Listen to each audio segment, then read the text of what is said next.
kaibigan sa ating channel. At ito na mga kapatid, panibagong trending na naman sa boxing world sa Pilipinas mga kaibigan. Dahil sa pagkatalo ni Nonito Flash Donaire kay Masuda, nag-comment itong angas ng Pinas na si Jonrel Casimero na basura. Basura daw ang galawan ni Champ Nonito Donaire. Well mga kaibigan, nag-ani ito ng samot-saring mga pananaw at opinion. Well, ang masasabi ko dyan, ano pang ma-expect nyo from angas ng Pinas mga kaibigan? Alam naman natin na hindi nakapagtapos ng pag-aaral ang mga ito. At halos kadalasan, nauuna ang tabas ng bunganga kaysa isipan. Hindi naman lingid sa inyo yan mga kaibigan. Well, after that binawi naman ni Cuadro Alas. Sinabihan niya na dapat na daw magpahinga kasi concern lang siya mga kaibigan, di ba?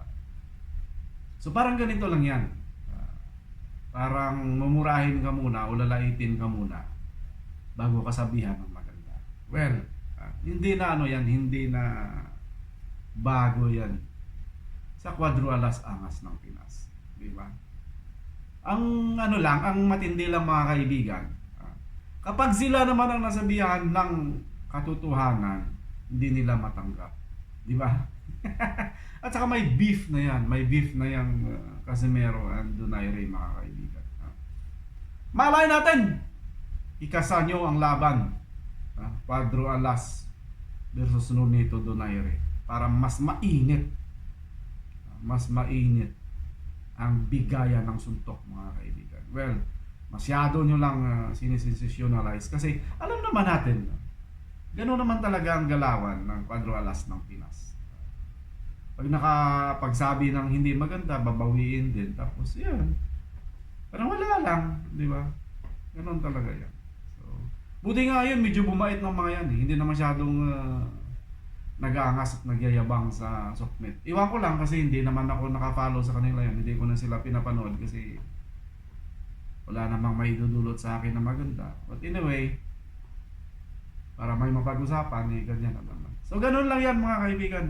Panoorin nyo ang mga bangayan ng mga supporters, Cuadro Alas at mga haters niya. Panoorin nyo, pausa load at kung saan-saan pa. Diyan makikita magandang bangayan. Kung mahilig kayo sa bangayan, mahilig kayo sa dakdakan, panoorin nyo live, diba? Pauka Sports, panoorin. Tayo lang naman is, masasabi ko lang sa inyo, walang bago sa angas ng Pinas. Ganun pa rin yan.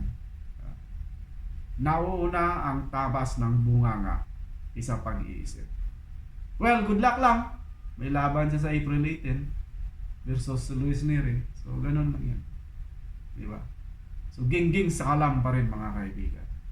Thank you so much for watching and see you on our next video. Bye bye.